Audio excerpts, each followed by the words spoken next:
Welcome to my channel.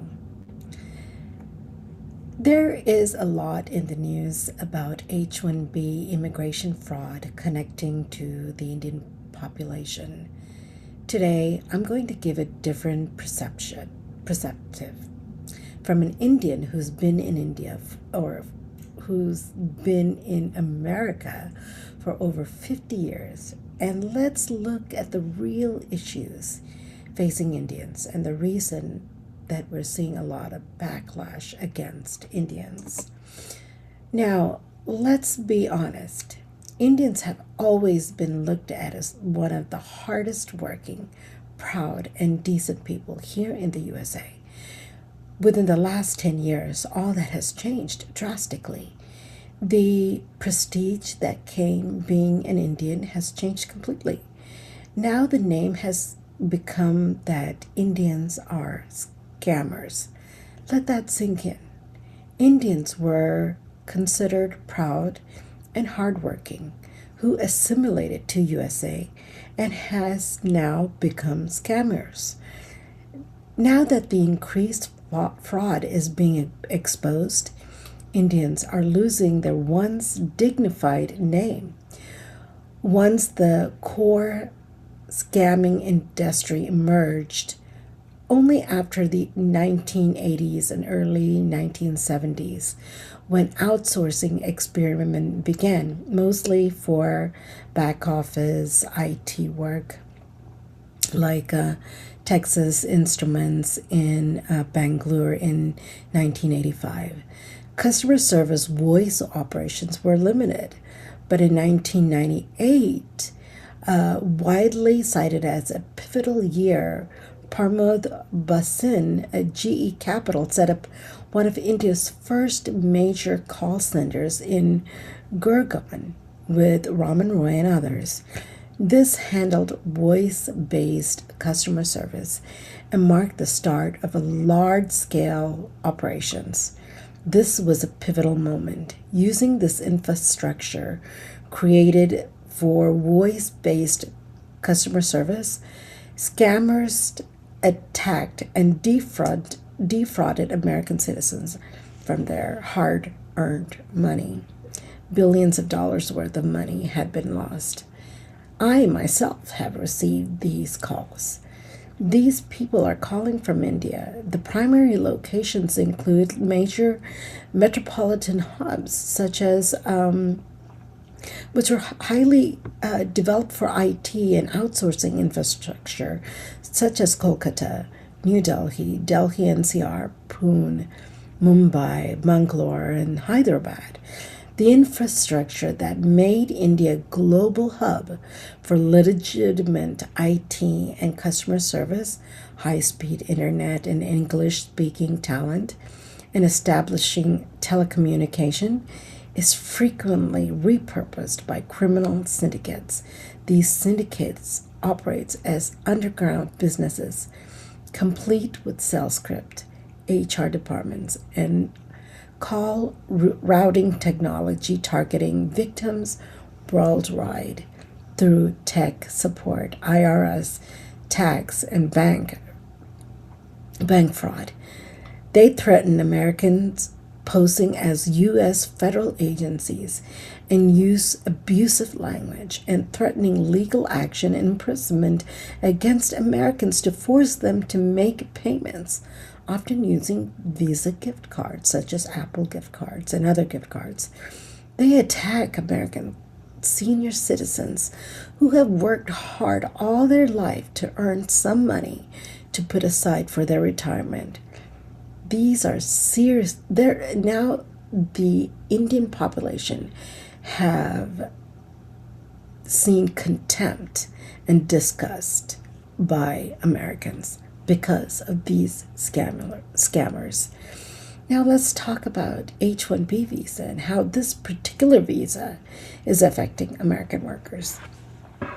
Yes, Trump administration has changed the law that make foreign nationals to leave America. They have to go back to their home country to apply for green cards.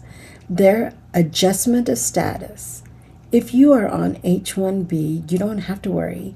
You will not lose your H1B status. You must make sure you have all the paperwork necessary for re entry into the US. Now, this is really personal for me because I have friends who are here on H1B visas, who are Indians, who are also, there are so many people I know who are here on H1B visas. And I have worked with people who are on H1B visas, and I have friends. So this really hits a little bit harder because I understand where they come from. But I also understand there is this huge scam coming, and it's affecting the Indian community. And it's happening because the Indian population has, degraded ourselves using fraud to make, to diminish our worth. H1B has always been considered a temporary visa, and this was high edge professionals. And because of this, US was able to bring in people with high education and with good profession. This is no longer the case. We have to come face to face with H1B scammers who come here but ends up working in restaurants for Indian owners who often does not pay them a good wage. Now, let's look at a different perception. There are lots of Indians who work in the Middle East countries.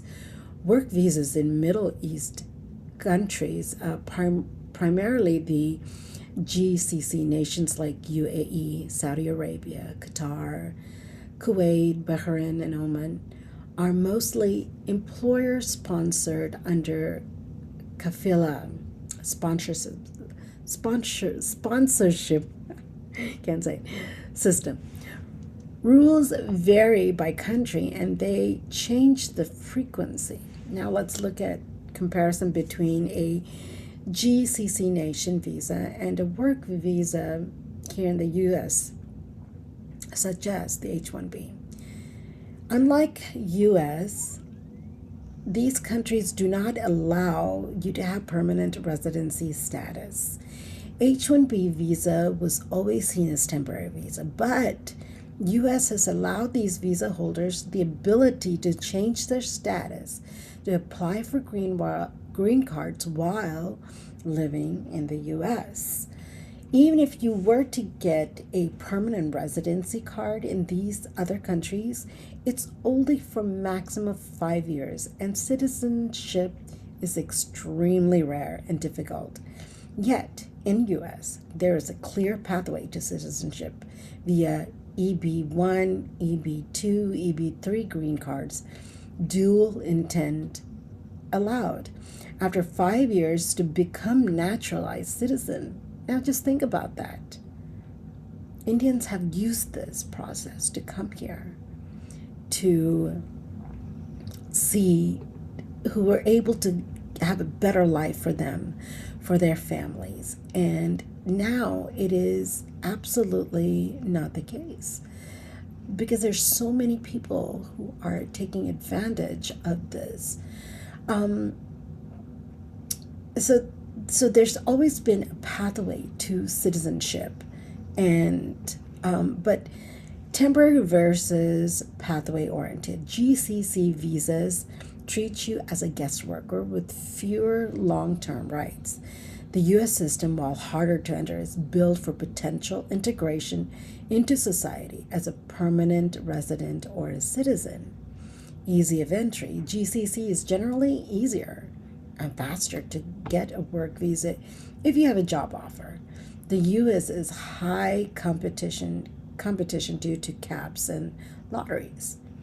The stability in GCC, losing your job often means losing your visa, potentially having to leave quickly.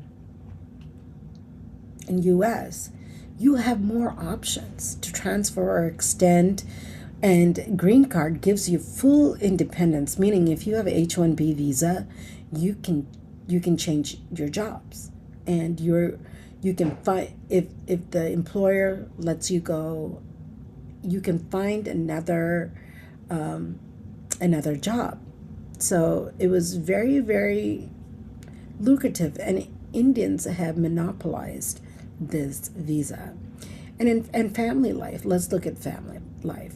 Both allow family, but U.S. green card gives dependents full work study rights more readily, and GCC family visas have threshold in their income and housing proofs.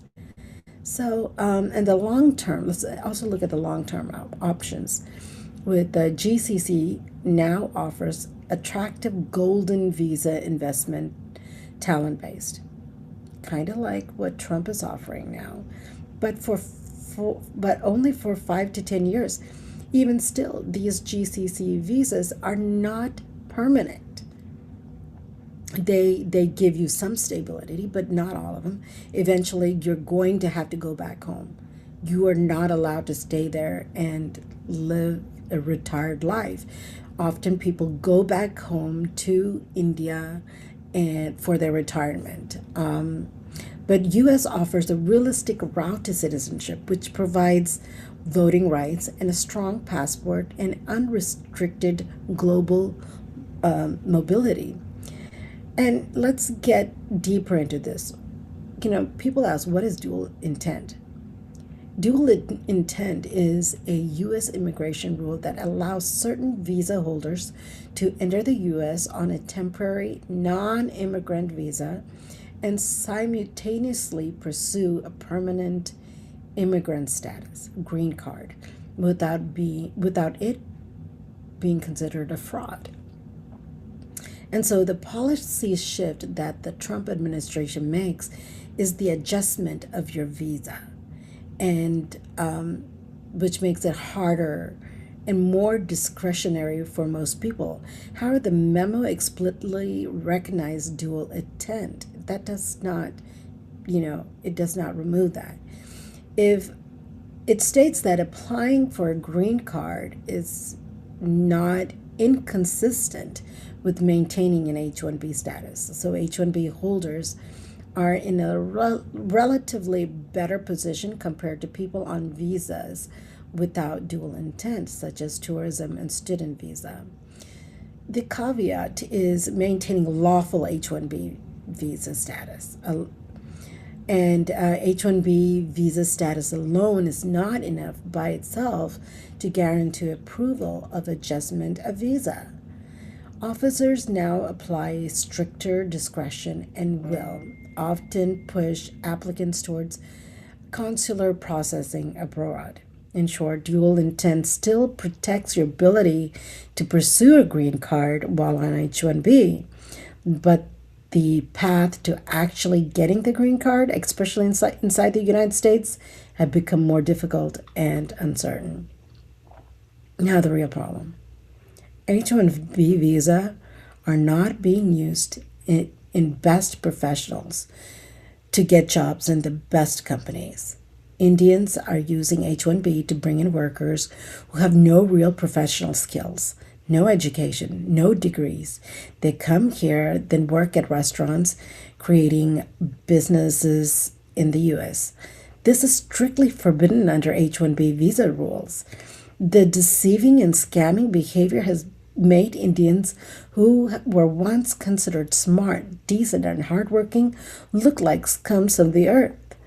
Often these scammers are coming from North India, like Hyderabad and Punjab, and they behave badly.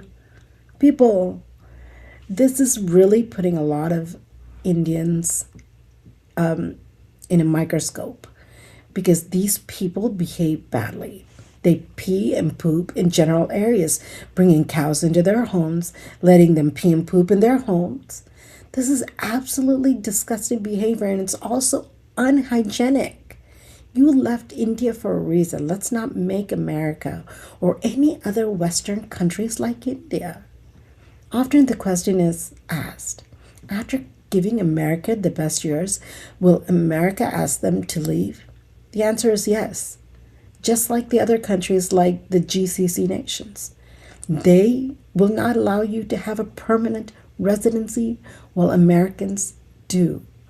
America has a right as a sovereign nation to ask foreign nationals to leave if you are violating American laws. And if you're on H1B and you're violating H1B laws, you will be asked to leave home. And that's not because of anybody's fault, but these people who are breaking H1B rules. Now, let's turn this around. Let's look at India's work visa policy. Look at the side-by-side comparison and major differences. Let me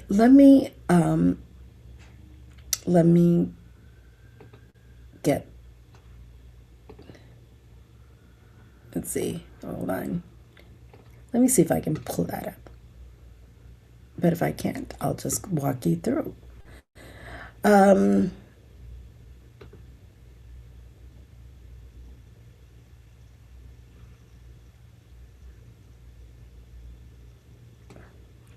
Okay, so the major differences is when we look at the side-by-side comparison is, hold on, let me see if I can pull it up.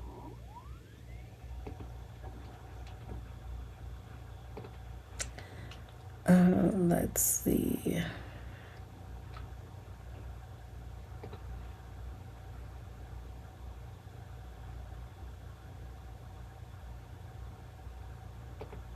There we go. Let's do this.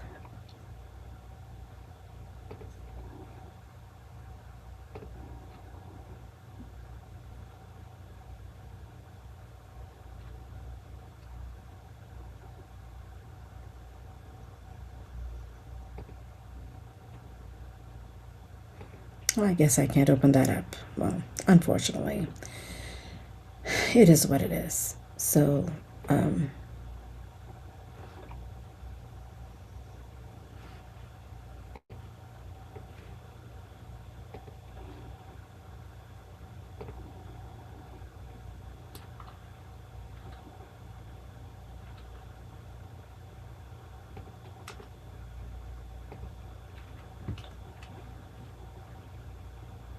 okay.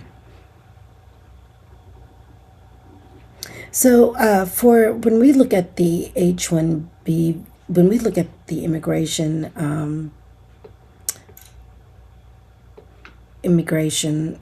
side-by-side comparison for highly skilled foreign professionals, the purpose for India is to bring in highly skilled foreign professionals in roles where qualified Indians are unavailable. And for H1B, you see for specialty occupation requiring at least a bachelor's degree or equivalent. So this is how a lot of the nurses and doctors were able to come to US. And the eligibility for India, it's highly skilled, qualified job from India company. You know what? I will put a link here and you guys can look at it. But if you look at side-by-side comparison, it's pretty much same. India has basically the same kind of immigration policy as USA, but USA has the ability to let you become citizens.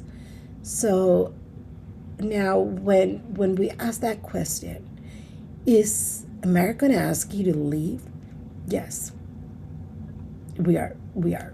Because if you don't follow the American laws, you don't deserve to stay, right? If you're going to break laws, you don't deserve to stay.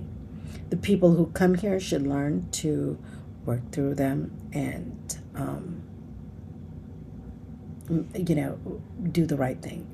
So now, Trump's job is to protect American citizens and their jobs, while Indian politicians, their job is to protect Indian citizens and their job. Now, like I was going to say, after giving America all your best, how about the people who are in GCC countries? They're asked to go home. In the end of the day, the max that they can stay as a permanent is like 10 years. So even if you were to keep extending it, you still don't get a permanent statuses. Everyone have to go home except USA. So when you come here, I just want to encourage you, when you come here as an H1B, make sure you're doing the right way. That's all. Because, like I said, I'm an Indian. I have friends who are from India, who's here on H1B visas, who has, enjoyed getting their green card and eventually their citizenship. So it's very important that we learn we have a dignified, when people look at us, that we maintain a dignified position, okay? And I'm gonna do this whole series on what is happening with Indians in America, and it's really hard for me to watch because this is not the America that I grew up in. But anyway, thank you guys. If you like my content, please don't forget to click like, subscribe, and share, and click on the notification so that you can follow me and get more stuff from me. Thanks. Bye.